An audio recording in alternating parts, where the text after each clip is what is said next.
Ngayong araw ay ating pupuntahan ang isang lugar kung saan naganap ang isa sa pinakamalalang trahedya sa kasaysayan ng Pilipinas.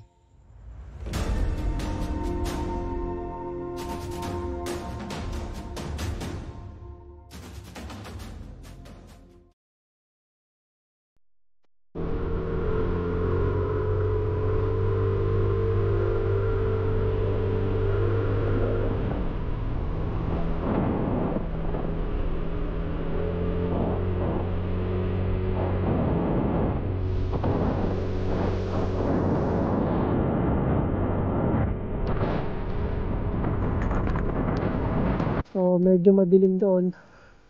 Hindi ko alam kung umuulan na sa part na yun, no? Pero mukhang umuulan na. Ayun na yung ulap bumababa, no? So meron pa tayong natitirang 27 minutes 13 kilometers. So sana huwag tayo salubungin ng ulan kasi wala tayong dalang waterproof. Babasa yung mga gamit natin. Let's go, tuloy na natin to, guys.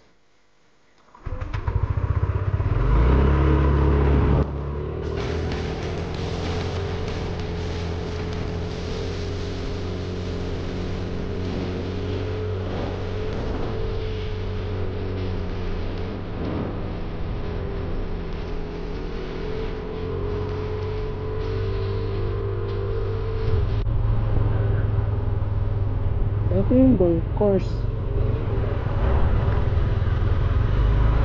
So mukhang napabayaan na rin. Mukhang hindi na rin ito nag-ooperate kasi mapapansin nyo ang dami ng naging pastulan na ng baka, kalabaw.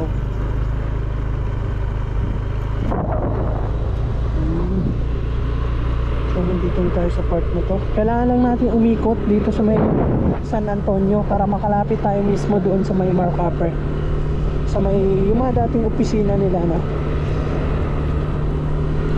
Let's go.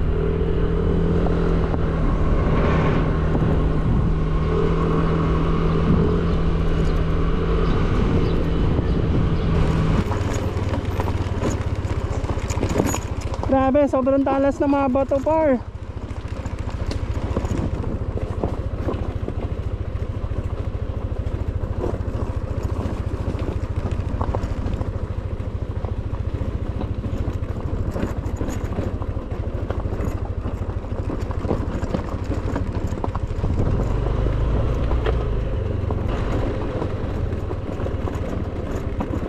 Ano meron? Ayun!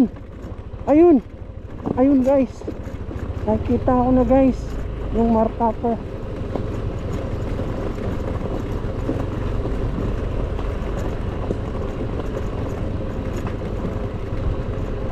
Wow! Wow! Wow! Oh no! Wow!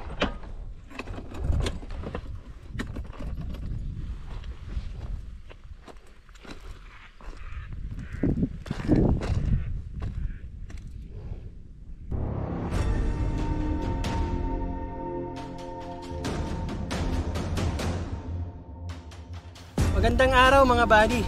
So nandito tayo ngayon sa lugar kung saan nangyari ang katakot-takot na trahedya dahil sa mga nakakalasong kemikal na ginagamit sa pagmimina.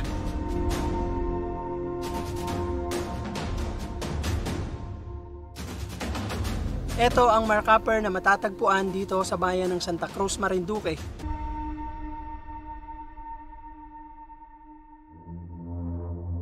Marami sa residente dito ang namatay, nagkasakit sa balat at nawala ng hanap buhay dahil sa pagkasira ng ilog at ng kalikasan.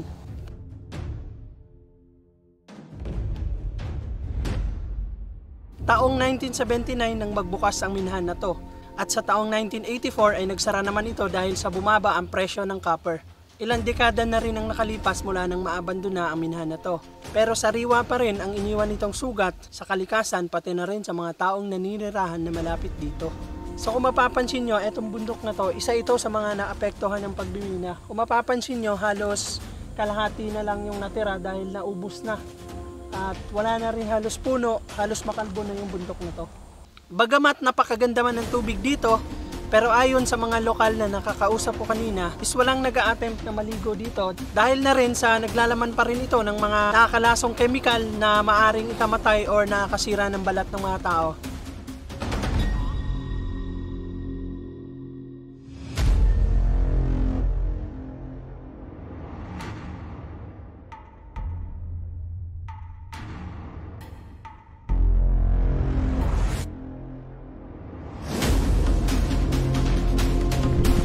So kung mapapansin nyo, ito, yung mga puno na naaabot ng tubig is namamatay. Sa paglipas ng panahon, ilang dekada na rin ang nakalipas, pero hanggang ngayon is malakas pa rin yung chemical na meron dito sa ilog na to.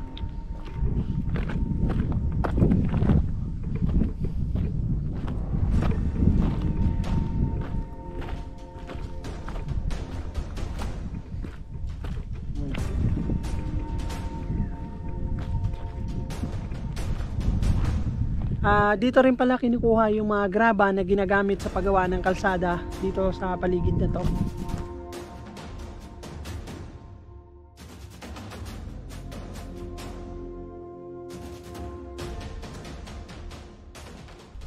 Bali ngayon pupuntahan naman natin yung kanilang opisina, yung abandonadong opisina. Explore natin kung anong meron sa lugar na yun. Tara, let's go!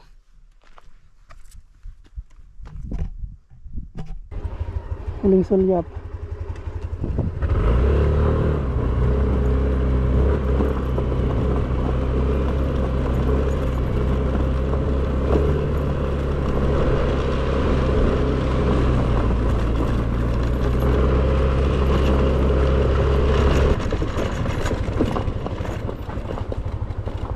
Oh no.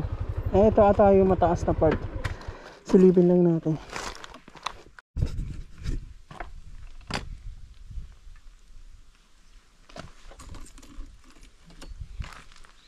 So silipin lang natin kung ano meron dito. May nakita akong daan eh. Wow. Wow. Pogi. Puto. Wow. Tingnan nyo. Oh no. Oh no. Solid.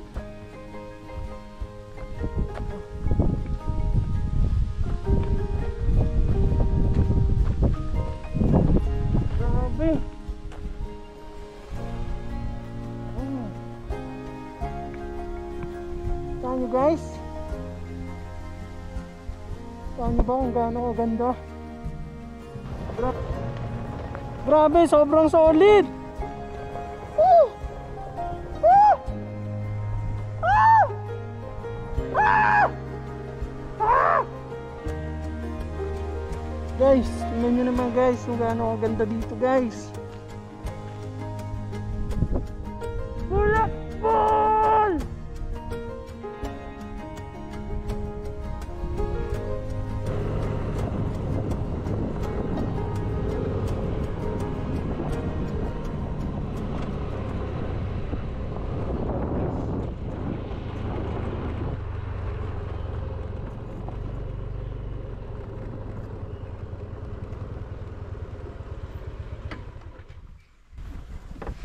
Oops.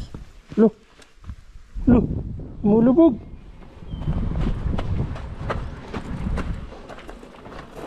So, kala ko kumunoy. So, papunta na sana ako doon sa kabila, sa may bandang ano. Pero may napansin lang ako dito na. So, hindi pwedeng hindi natin puntahan to. Ito paro. Ko alam ko ano to, pero parang isa rin siyang makina ata na ginagamit sa pagmimina. So may butas dito sa ilalim. Tingnan natin. Ayan o, butas yan o. Siguro papunta to doon. Kaya tayo doon. Tara.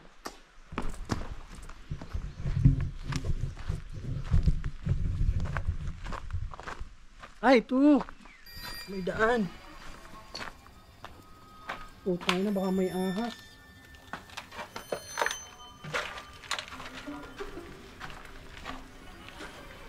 Grabe.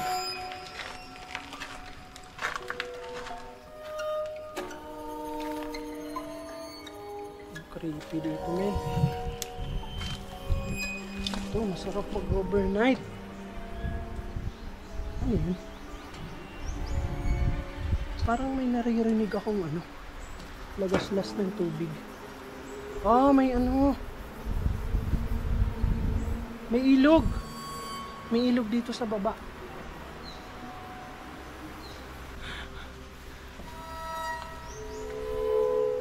Hello?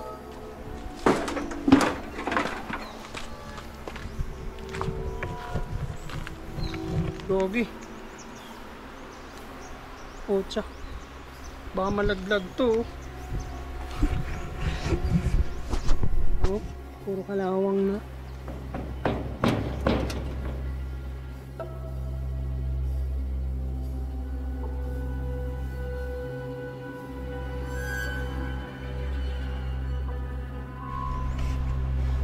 Game, baba tayo. Tara.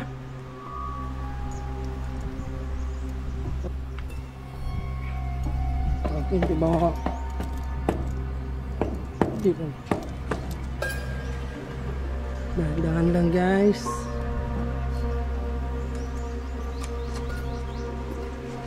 Ayan. Naglabi naman ito. So, nandito yung lumang CR. Sheesh!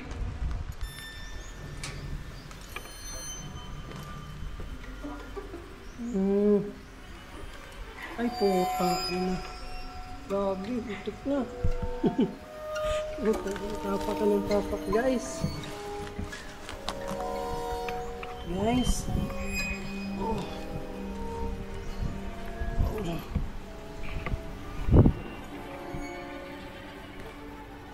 Creepy na ito, para.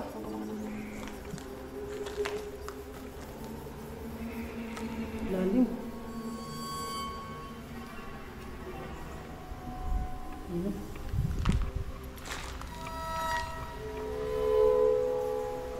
Ay, puta, yun lang.